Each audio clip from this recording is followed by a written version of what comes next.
हाँ जी, प्रश्न है दुधारू पशुओं के आहार में पाच्य कच्चा प्रोटीन का मुख्य स्रोत निम्नलिखित में से क्या माना जाता है? तो क्या माना जाता है? खल। क्या माना जाता है? खल। अगला प्रश्न है मवेशियों में बबेसियोसिस मुख्य रूप से किसके माध्यम से फैलता है? तो बबेसियोसिस किसके माध्यम से फैलता है? चिड़ी के माध्यम से। अगला प्रश्न है मृदा में नाइट्रोजन स्थिरीकरण के लिए दलहनी फसलों में कौन सा सूक्ष्म पोषक तत्व सबसे महत्वपूर्ण भूमिका निभाता है? तो ये निभाता है मोलिब्डेनम। कौन सा निभाता है? मोलिब्डेनम। अगला प्रश्न है गाय की कांकरेज नस्ल का मुख्य उपयोग क्या है? तो गाय की कांकरेज नस्ल का मुख्य उपयोग है द्विकाजी, ड्यूल पर्पस। ड्यूल पर्पस में क्या होता है? यह दूध भी देती है और भाड़ होने के भी काम आती है। अगला प्रश्न है गेहूं की फसल में करनाल बंट बीमारी किस प्रकार का रोग है? गेहूं की फसल में करनाल बंट बीमारी किस प्रकार का रोग है? तो ये है कवक जनित फंगल। अगला प्रश्न है पशुओं के शरीर में कैल्शियम और फास्फोरस के अवशोषण के लिए कौन सा विटामिन अत्यंत आवश्यक है? पशुओं के शरीर में कैल्शियम और फास्फोरस के अवशोषण के लिए कौन सा विटामिन अत्यंत आवश्यक है? तो इसका सही उत्तर है विटामिन डी। कौन सा उत्तर है? Vitamin D. अगला प्रश्न है टपकन सिंचाई पद्धति का मुख्य लाभ क्या है? प्रश्न है टपकन सिंचाई पद्धति का मुख्य लाभ क्या है? तो इसका सही उत्तर है जल उपयोग दक्षता में 90% वृद्धि। जल उपयोग दक्षता में 90% तक वृद्धि। अगला प्रश्न है बकरी की बीतल नस्ल मुख्य रूप से किस राज्य में पाई जाती है? बकरी की बीतल नस्ल मुख्य रूप से किस राज्य में पाई जाती है? तो ये पाई जाती है पंजाब एवं हरियाणा में। पंजाब एवं हरियाणा में। अगला प्रश्न है हाँ जी, फसलों में फोटोट्रोपिज्म का क्या अर्थ है? फसलों में फोटोट्रोपिज्म का क्या अर्थ है? तो इसका सही उत्तर है पौधों का सूर्य के प्रकाश की ओर झुकना। फोटोट्रोपिज्म में क्या होता है? जो पौधे हैं सूर्य के प्रकाश की ओर झुकते हैं। कई बार आपने देखा होगा कुछ पौधे झुके होते हैं तो उनकी डायरेक्शन चेक कीजिएगा, वो सूरज की ओर झुके होते हैं। अगला प्रश्न है पशुओं में गर्भपात संबंधी रोग ब्रुसोलिस को रोकने के लिए मादा बछड़ियों में टीकाकरण किस आयु में किया जाता है? तो ये किया जाता है 4 से 8 माह की आयु में। किस माह की आयु में? 4 से 8 माह की आयु में। अगला प्रश्न है मृदा की कटाव क्षमता मुख्य रूप से किस पर निर्भर करती है? मृदा की कटाव क्षमता मुख्य रूप से किस पर निर्भर करती है? तो ये निर्भर करती है मृदा की बनावट पर। किस पर निर्भर करती है? मृदा की बनावट पर। अगला प्रश्न है मुर्गियों में रानीखेत बीमारी का कारक क्या है? मुर्गियों में रानीखेत बीमारी का मुख्य कारक क्या है? तो इसका सही उत्तर है पैरामिक्सोवायरस। क्या है इसका सही उत्तर? पैरामिक्सोवायरस। अगला प्रश्न है बायो फर्टिलाइजर के रूप में प्रयुक्त होने वाले अजोटोबैक्टर किस प्रकार का जीव है? बायो फर्टिलाइजर के रूप में प्रयुक्त होने वाला अजोटोबैक्टर मुख्य रूप से किस प्रकार का जीव है? तो ये है स्वतंत्र जीवी नाइट्रोजन स्थिरीकरण जीवाणु। किस प्रकार का जीव है? स्वतंत्र जीवी नाइट्रोजन स्थिरीकरण जीवाणु। अगला प्रश्न है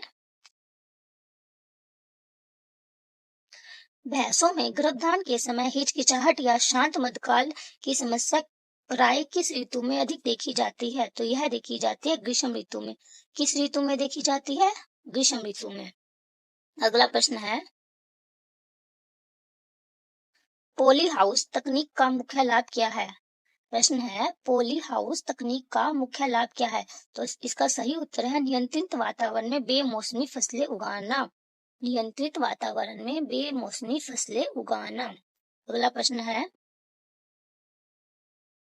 सुअर पालन में नवजात बच्चों में अनीमिया या रक्त अल्पता को रोकने के लिए किसका इंजेक्शन दिया जाता है? सुअर पालन में नवजात बच्चों में अनीमिया रक्त अल्पता को रोकने के लिए किसका इंजेक्शन दिया जाता है? तो ये दिया जाता है आयरन डेक्स्ट्रोन। किसका इंजेक्शन दिया जाता है? आयरन डेक्स्ट्रोन का। अगला प्रश्न है हरित खाद के लिए सबसे उपयुक्त मानी जाने वाली फसल कौन सी है? हरित खाद के लिए सबसे उपयुक्त मानी जाने वाली फसल कौन सी है? तो ये है ढैंचा एवं सनई। क्या है? ढैंचा एवं सनई। अगला प्रश्न है, गाय के दूध में पीला रंग मुख्य रूप से किसकी उपस्थिति के कारण होता है? गाय के दूध में पीला रंग मुख्य रूप से किसकी उपस्थिति के कारण होता है? तो यह होता है कैरोटीन की उपस्थिति के कारण। किसकी उपस्थिति के कारण? कैरोटीन की उपस्थिति के कारण। अगला प्रश्न है, मृदा की इलेक्ट्रिकल कंडक्टिविटी मापने से क्या पता चलता है? मृदा की इलेक्ट्रिकल कंडक्टिविटी मापने से क्या पता चलता है? तो हमें मृदा में लवणता की मात्रा पता लगती है। क्या पता लगती है? मृदा में लवणता की मात्रा। अगला प्रश्न है, भैंस की मेहसाना नस्ल किन दो नस्लों के संकरण से विकसित हुई है? भैंस की मेहसाना नस्ल किन दो नस्लों के संकरण से विकसित हुई है? तो यह हुई है मुर्रा और सुरती। किससे? मुर्रा और सुरती। अगला प्रश्न है, सिट्रस कैंकर बीमारी किस जीवाणु के कारण होती है? सिट्रस कैंकर बीमारी किस जीवाणु के कारण होती है? तो यह होती है जैंथोमोनास सिट्री के द्वारा। किसके द्वारा? जैंथोमोनास सिट्री के द्वारा। अगला प्रश्न है, मवेशियों के पेट का कौन सा भाग पानी और खनिज लवणों के अवशोषण का मुख्य केंद्र होता है? मवेशियों के पेट का कौन सा भाग पानी और खनिज लवणों के अवशोषण का मुख्य केंद्र होता है? तो यह होता है उमेशम। क्या होता है? उमेशम। अगला प्रश्न है, एरोपोनिक्स खेती की तकनीक में पौधे किस प्रकार उगाए जाते हैं? एरोपोनिक्स खेती की तकनीक में पौधे किस प्रकार उगाए जाते हैं? हवा में जड़ों पर पोषक तत्वों की धुंध का छिड़काव करके। हवा में जड़ों पर पोषक तत्वों की धुंध का छिड़काव करके। अगला प्रश्न है, भेड़ में ऊन काटने की प्रक्रिया वर्ष में सामान्यतः कितनी बार की जाती है? भेड़ में ऊन काटने की प्रक्रिया वर्ष में सामान्यतः कितनी बार की जाती है? तो यह की जाती है 1 से 2 बार। 1 से 2 बार। अगला प्रश्न है, सरसों की फसल में सफेद रतुआ रोग का कारक कौन सा फंगस है? सरसों की फसल में सफेद रतुआ रोग का कारक कौन सा फंगस है? तो यह है एल्बुगो कैंडिडा। एल्बुगो कैंडिडा। अगला प्रश्न है, दुधारू पशुओं में किटोसिस रोग का मुख्य कारण क्या है? दुधारू पशुओं में किटोसिस रोग का मुख्य कारण क्या है? तो क्या है? नकारात्मक ऊर्जा संतुलन। नकारात्मक ऊर्जा संतुलन। अगला प्रश्न है, राष्ट्रीय मत्स्य विकास बोर्ड का मुख्यालय कहाँ स्थित है? राष्ट्रीय मत्स्य विकास बोर्ड का मुख्यालय कहाँ स्थित है? तो यह स्थित है हैदराबाद में। कहाँ स्थित है? हैदराबाद में।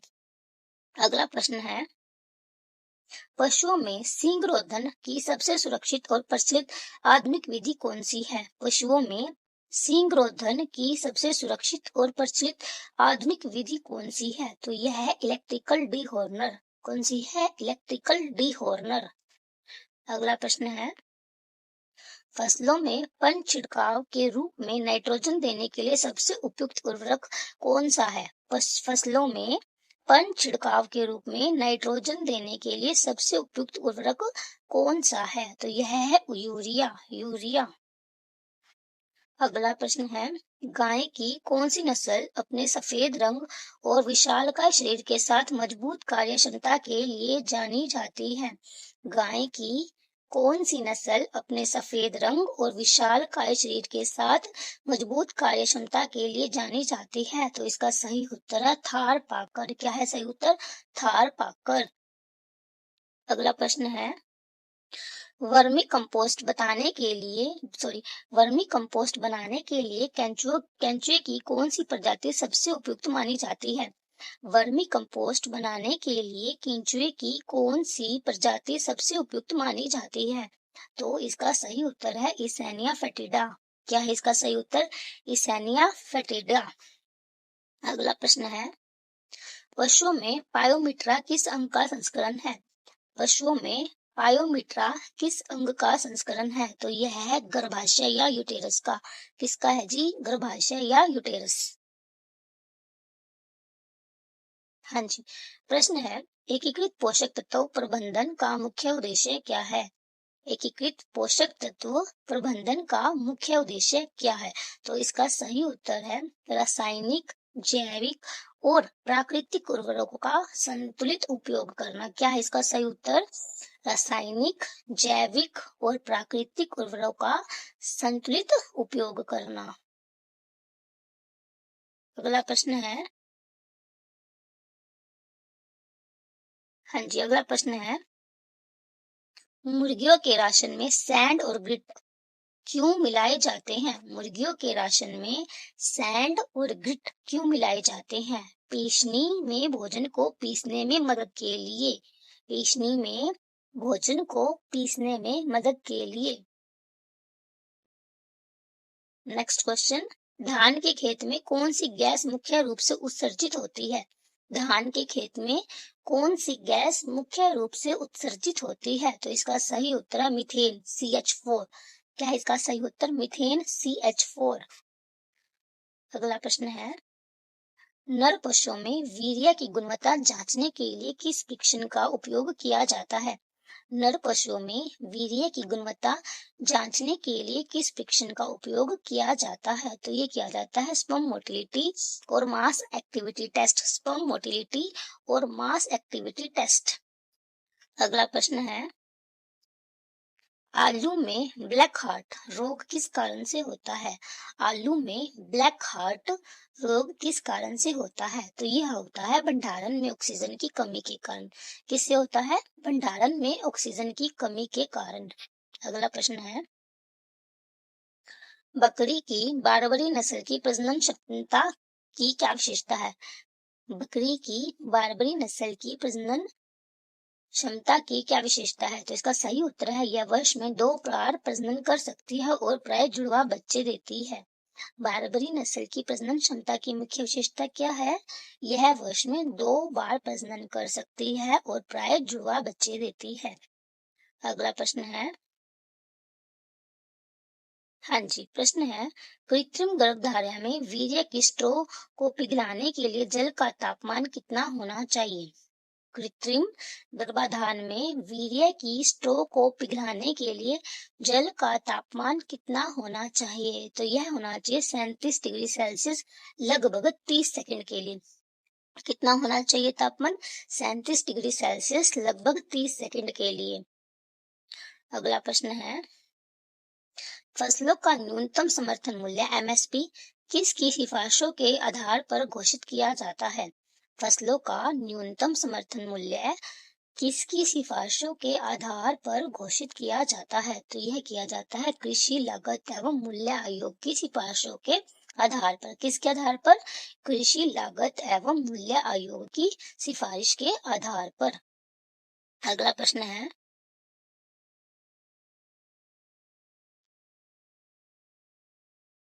पशुओं में टिटनस बीमारी का कारक जीवाणु कौन सा है? पशुओं में टिटनस बीमारी का कारक जीवाणु कौन सा है? तो इसका सही उत्तर है क्लोस्ट्रीडियम टेटेनी। क्या है?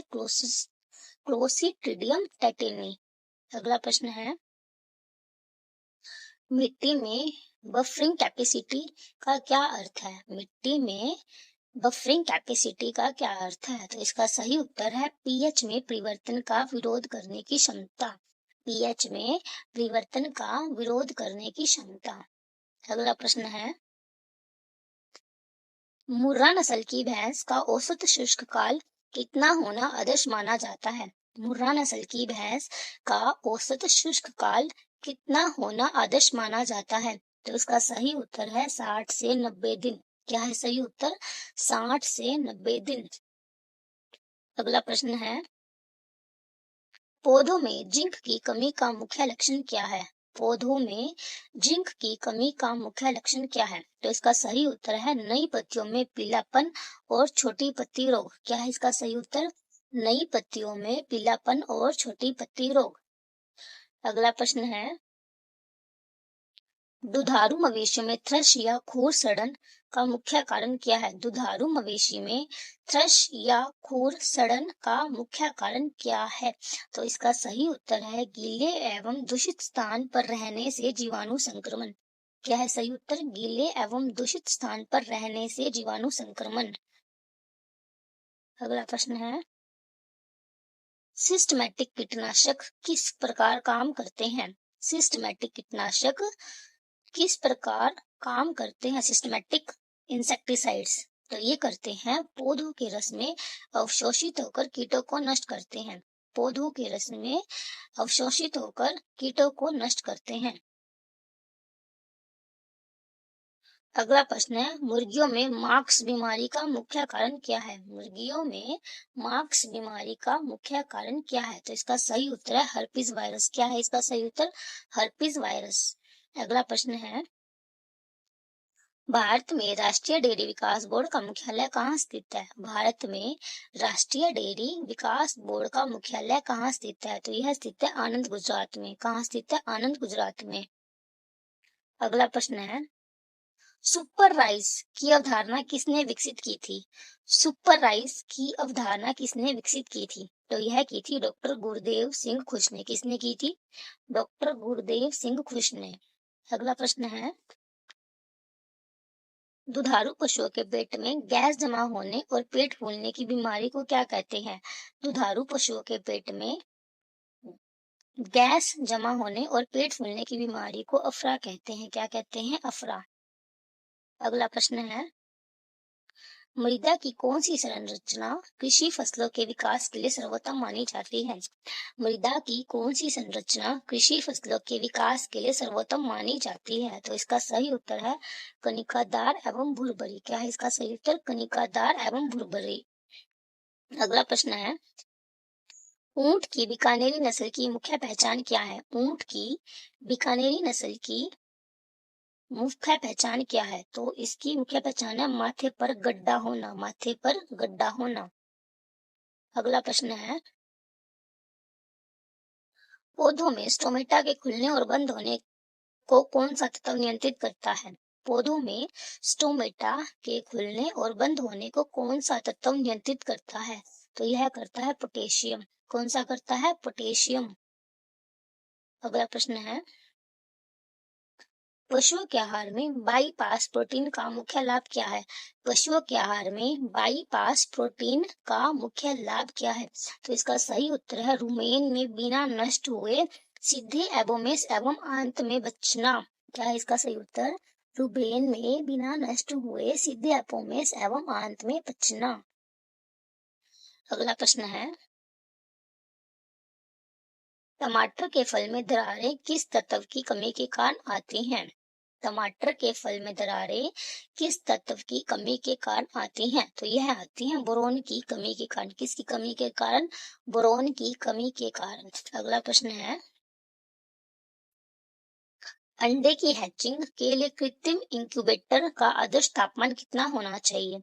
अंडों की हैचिंग के लिए कृत्रिम इंक्यूबेटर का आदर्श तापमान कितना होना चाहिए? तो यह होना चाहिए 99.5 डिग्री फ़ारेनहाइट से 100 डिग्री फ़ारेनहाइट तक। कितना होना चाहिए?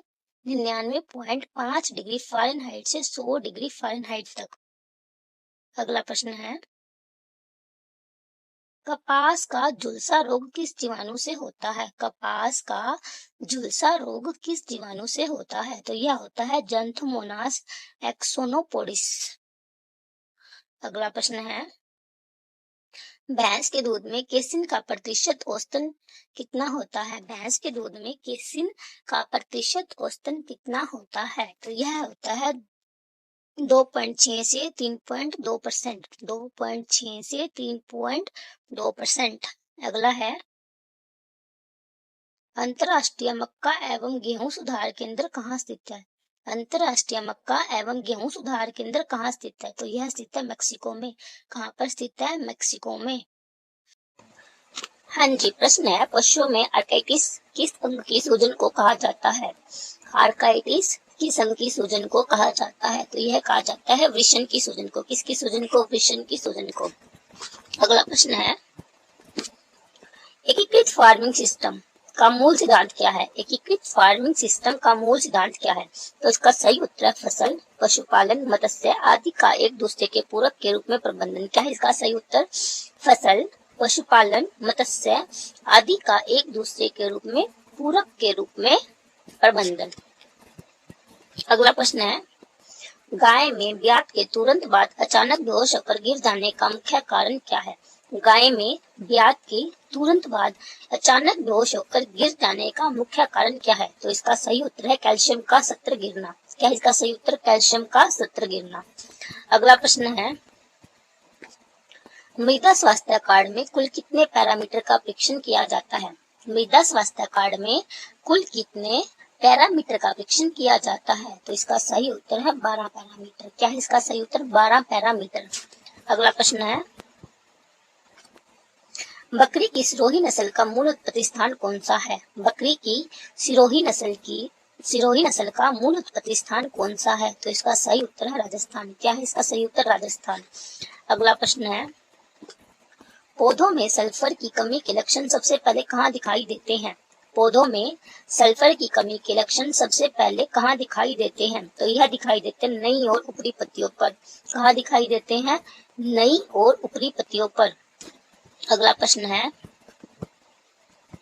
हाँ जी, प्रश्न है, पशुओं में रेबीज का संक्रमण मुख्य रूप से किसके माध्यम से होता है? पशुओं में रेबीज का संक्रमण मुख्य रूप से किसके माध्यम से होता है? तो यह होता है संक्रमित पशु या कुत्ते के काटने एवं लार से। किससे होता है? संक्रमित पशु या कुत्ते के काटने एवं लार से। अगला प्रश्न है,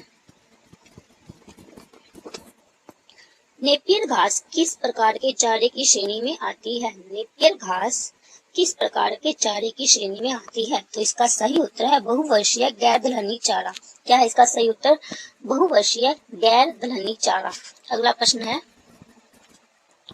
मुर्गी के अंडे में वायु कोश सामान्यतः अंडे के किस भाग में स्थित होता है? मुर्गी के अंडे में वायु कोश सामान्यतः किस भाग में स्थित होता है? तो यह होता है चौड़े सिरे पर। कहाँ स्थित होता है? चौड़े सिरे पर। अगला प्रश्न है, हाँ जी, प्रश्न है, गेहूं में फ्लैग लीफ का योगदान कुल उपज में कितना माना जाता है? गेहूं में फ्लैग लीफ का योगदान कुल उपज में कितना माना जाता है? तो इसका सही उत्तर है कुल 40 से 50%। क्या है इसका सही उत्तर? लगभग 40 से 50%। अगला प्रश्न है, पशुओं के आहार में एनडीआरएफ क्या दर्शाता है? पशुओं के आहार में एनडीआरएफ क्या दर्शाता है? तो क्या दर्शाता है? कोशिका भित्ति की कुल फाइबर मात्रा। क्या दर्शाता है? कोशिका भित्ति की कुल फाइबर मात्रा। अगला प्रश्न है, भारतीय कृषि अनुसंधान परिषद की स्थापना किस वर्ष हुई थी? भारतीय कृषि अनुसंधान परिषद की स्थापना किस वर्ष हुई थी? तो यह हुई थी 16 जुलाई 1929 को। कब हुई थी? 16 जुलाई 1929 को। अगला प्रश्न है, दुधारू पशुओं में मैस्टाइटिस के शुरुआती निदान के लिए कौन सा टेस्ट खेत पर किया जाता है? तो यह किया जाता है कैलिफोर्निया मैस्टाइटिस टेस्ट। कौन सा टेस्ट है? California mastitis test. अगला प्रश्न है,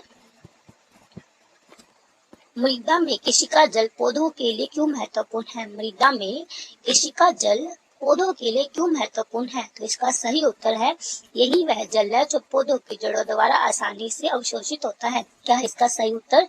यही वह जल है जो पौधों की जड़ों द्वारा आसानी से अवशोषित होता है। अगला प्रश्न है, सुअर के मांस को तकनीकी भाषा में क्या कहा जाता है? सुअर के मांस को तकनीकी भाषा में क्या कहा जाता है? तो इसका सही उत्तर है पोर्क। क्या है सही उत्तर? पोर्क। अगला प्रश्न है, मूंगफली में टिक्का रोग किस कवक के कारण होता है? मूंगफली में टिक्का रोग किस कवक के कारण होता है? तो इसका सही उत्तर है सर्कोस्पोरा। क्या है इसका सही उत्तर? सर्कोस्पोरा। अगला प्रश्न है, मवेशियों में अस्थि मृदुता किस तत्व की कमी से होती है? मवेशियों में अस्थि मृदुता किस तत्व की कमी से होती है? तो यह इसका सही उत्तर है फास्फोरस। क्या है इसका सही उत्तर? फास्फोरस। अगला प्रश्न है, माइकोराइजा पौधों की जड़ों में किस तत्व के अवशोषण में सहायता करता है? माइकोराइजा पौधों की जड़ों में किस तत्व के अवशोषण में सहायता करता है? तो यह फास्फोरस के अवशोषण में सहायता करता है। किसमें? फास्फोरस में। अगला प्रश्न है, ऊंट के मध्यकाल के दौरान नर ऊंट के मुंह से निकलने वाले सॉफ्ट पैलेट की संरचना को क्या कहते हैं? ऊंट के मध्यकाल के दौरान नर ऊंट के मुंह से निकलने वाले सॉफ्ट पैलेट की संरचना को क्या कहा जाता है? इसका सही उत्तर है दुल्ला। क्या है इसका सही उत्तर? दुल्ला। अगला प्रश्न है,